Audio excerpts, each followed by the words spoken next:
மாண்புமிகு தமிழ்நாடு முதலமைச்சர் அவர்களின் அறிவுறுத்தல்படி பெருநகர சென்னை மாநகராட்சியில் 2024-25 நிதிநிலை அறிக்கையின் அறிவிப்பு எண் 44 படி சென்னை மாநகராட்சிக்கு உட்பட்ட தூய்மை பணியாளர்களுக்கு முழுவதுமாக பரிசோதனைகள் மாநகராட்சி சார்பாக வழங்கப்படும் என்று தெரிவித்தவாறு இன்றைக்கு ஸ்டான்லி அரசு மருத்துவமனைக்கு உட்பட்டு சென்னை மாநகராட்சி உட்பட்ட தூய்மை பணியாளர்கள், மலேரியா ஒர்க்கர்ஸ், NLM பணியாளர்கள் இப்படி அனைத்து வகையான பணியாளர்களுக்கும் மொத்தமாக 11,931 பணியாளர்களுக்கு வந்து இன்றைக்கு மாஸ்டர் ஹெல்த் செக்அப் வந்து துவங்கப்பட்டுள்ளது.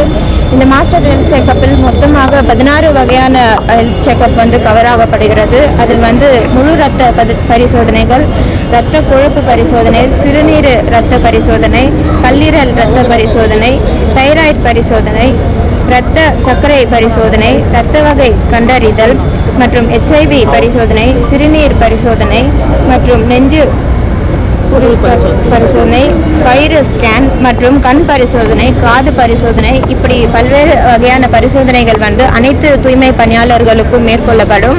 முக்கியமாக பெண்களுக்கு 35 வயதுக்கு மேல் இருக்கக்கூடிய பெண்களுக்கு வந்து கர்ப்பப்பை புற்றுநோய் என்பது ஏற்படுகிறது.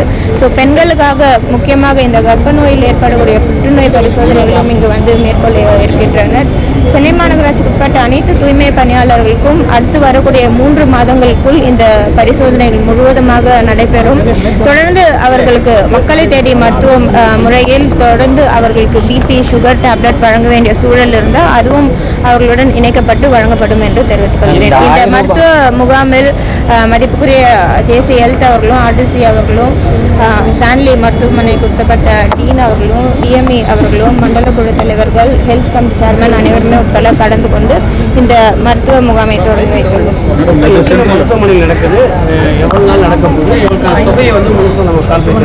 இல்லை, இது வந்து மாநகராட்சி நிதிநிலை அறிக்கையில் வந்து தெரிவித்தவாறு இந்த மருத்துவ முகாம் வந்து இங்கு துவங்கப்பட்டிருக்குது. இது தொடர்ந்து சென்னை மாநகராட்சிக்கு உட்பட்ட 5 மருத்துவமனைகள் வந்து இந்த முகாம்கள் தொடர்ந்து நடைபெறும். ராஜீவ்காந்தி அரசு மருத்துவமனை, ஓமந்தூரா அரசு மருத்துவமனை, ஸ்டான்லி அரசு மருத்துவமனை, கீழ்ப்பாக்கம் மருத்துவமனை மற்றும் கலைஞர் நூற்றாண்டு மருத்துவமனையில் இந்த முகாம்கள் வந்து நடைபெறும் என்று இதில் ஹையர் மேல் சிகிச்சை தேவைப்படுறவங்களுக்கு தூய்மை பணியாளர்கள் அவங்களுக்கெல்லாம் வந்து மாநகராட்சி அதையும் பார்த்துக்கணும்.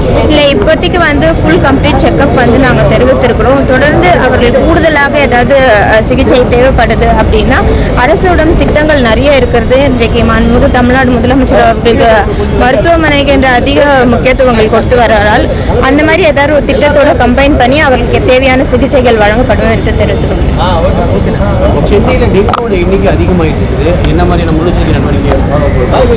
டெங்கு பொறுத்த வரைக்கும் நம்மளுக்கு வந்து டெங்கு அப்படின்றது வந்து எல்லாருமே ஒரு அறிந்த விஷயம். அது நல்ல தண்ணியில் உருவாகக்கூடிய கொசு அப்படின்றது தான். கடந்த ஆண்டு வந்து நம்மளுக்கு டெங்கு வந்து கிட்டத்தட்ட 6000 கேஸ் கிட்ட பதிவாகி இருந்தது. கடந்த ஆண்டு வந்து இந்த மாதத்துக்கு மட்டுமே, செப்டம்பர் மாதத்தில் மட்டுமே 87 கேஸில் வந்து பதிவாயிட்டு. ஆனால் இந்த ஆண்டு பார்த்தீங்கன்னா இப்போ வரைக்கும் 12 கேஸ் தான் பதிவாயிருக்கு. போன ஆண்டு வந்து இந்த ஆண்டு வந்து கம்மியாக தான் பதிவாயிருக்கு, கண்ட்ரோலில் தான் இருக்குது. தொடர்ந்து பொதுமக்களும் வீட்டில் சேர்க்கக்கூடிய தண்ணிகளில் வந்து மூடி வைக்குமாறு தெரிவித்துக் கொள்கிறோம். உரிமையாளர்கள் வந்து இந்த பிளெக்ஸ் மார்ட்டில் வந்து அவங்களோட வியாபாரம் பாதிக்குதுன்ட்டு ஒரு இல்லை, நம்மளுக்கு வந்து ரோடில் இருக்கக்கூடிய ஃப்ளெக்ஸு, ஹோர்டிங்ஸ் எல்லாம் பொறுத்த வரைக்கும் கோர்ட் ஆர்டர் இஷ்யூ பண்ணியிருக்காங்க. கோர்ட்டை மீறி நம்ம எதுவுமே விதிமுறைகளை மீறி நம்ம பண்ண முடியாது. ஸோ அந்த ரூல்ஸ் அண்ட் ரெகுலேஷனை ஃபாலோ பண்ணி வைக்கக்கூடியவர்களுக்கு மாநகராட்சி பர்மிஷன் கொடுத்து வைக்கிறாங்க. இந்த இண்டிவிஜுவலாக வீடு கடைகளுக்கு முன்னாடி அவங்கவுங்க நோ பார்க்கிங் ஒரு போர்ட்ஸ் வச்சுக்கிறாங்க. கோர்ட் கூட டைரக்ட் பண்ணி அதை அகற்றணும்னு சொல்லியிருக்காங்க. நம்ம அதில் என்ன நடவடிக்கை எடுக்க போகிறோம்? அவங்களுக்கு ஏதாவது அபராதம் விதிக்கிறோமா? இல்லை, மாநகராட்சி பொறுத்தவரையிலும் பார்க்கிங் ஃபெசிலிட்டிஸ் வந்து சென்னை முழுவதுமாக ஏற்படுத்தும் நம்ம ஒன்றும் தெரிவித்திருக்கிறோம். இப்போ சில இடத்துல வந்து மல்டி லெவல் பார்க்கிங் இருக்குது. இப்போ கூடுதலாக 3 பகுதிகள் வந்து மல்டி லெவல் பார்க்கிங் வந்து பணிகள் மேற்கொள்ள வந்து இடங்கள் வந்து ஐடென்டிஃபை பண்ணியிருக்கோம். அந்த பணிகளும் விரைவில் வந்து துவங்கப்படும் அப்படின்ட்டு தெரிவித்துக் கொள்கிறேன். அதே போல் சாலை ஓரங்களில் ஸ்ட்ரீட் சைட் பார்க்கிங்ன்றதையும் நம்ம மேற்கொண்டு இப்போ மெரினா பகுதிகள் வந்து அது பைலட் பேசிஸில் எடுத்து ஆல்ரெடி நம்ம பண்ணிட்டு இருந்தோம். இப்போ அது வேறு நடைமுறையில் வந்து சென்சார் மூலயமா நம்ம அட்வான்ஸ் டெக்னாலஜி மூலயமா பண்ண முடியுமா அப்படின்ற பாசிபிலிட்டிஸ் வந்து ஸ்டடி பண்ணிட்டு இருக்கோம்.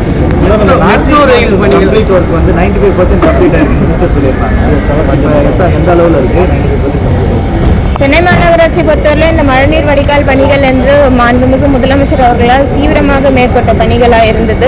கடந்த ஆண்டே வந்து நம்மளுடைய கோர்சிட்டி, ராயபுரம், திருவிக நகர், குளத்தூர் இந்த மாதிரி பகுதிகள் எல்லாம் வந்து பணிகள் மேற்கொள்ளப்பட்டு நிறைவேறப்பட்டிருக்கிறது. இப்போ நம்மளுக்கு அனைவருக்குமே தெரிந்த ஒரு விஷயம், கொசஸ்தலையார் ஆறு இருக்கு. கொசஸ்தலையார் ஆறு பக்கத்தில் நம்ம கொசஸ்தலையார் மழைநீர் வடிகால் பணிகள் வந்து மேற்கொள்ளப்பட்டு இருக்கிறது. ஸோ அந்த பணிகள் தான் வந்து இப்போ நடைமுறையில் இருக்கு. அதே போல் சவுத்தில் பார்த்தீங்கன்னா கோலம் பேசன் பணிகள் வந்து நடைபெற்று வருகிறது. கொசஸ்தலையார் பொறுத்தவரையில் 80% பணிகள் நிறைவேறப்பட்டிருக்கு. ஒரு சில இடத்துல மிஸ்ஸிங் லிங்க்ஸ் இருக்கு. அதுவும் செப்டம்பர் மாதத்துக்குள்ள நாங்கள் முடிக்குமாறு தெரிவித்திருக்கிறோம். நம்முடைய மாண்புமிகு இளைஞர் நலன் மற்றும் விளையாட்டு மேம்பாட்டுத்துறை அமைச்சர் அவர்கள் கூட அண்ணன் அவர்கள் கூட நம்முடைய ரிப்பன் வளாகத்தில் வந்து இதை தொடர்ந்து மீட்டிங் வந்து மேற்கொண்டாங்க. அனைத்து துறை சார்ந்த அதிகாரிகளும் இந்த மீட்டிங்கில் வந்து கலந்து கொண்டிருந்தாங்க. அனைத்து துறைக்கும் வந்து அறிவித்திருக்கும். ஒருங்கிணைந்து தமிழக அரசு மூலியமாக மாண்புமிகு முதலமைச்சர் அவர்களின் அறிவித்தபடி இந்த வர இருக்க பருவமழை எதிர்கொள்ள அனைத்து வகைகள் தயார் நிலையில் ஏற்பாடுகள் நடைபெற்று வருகிறது.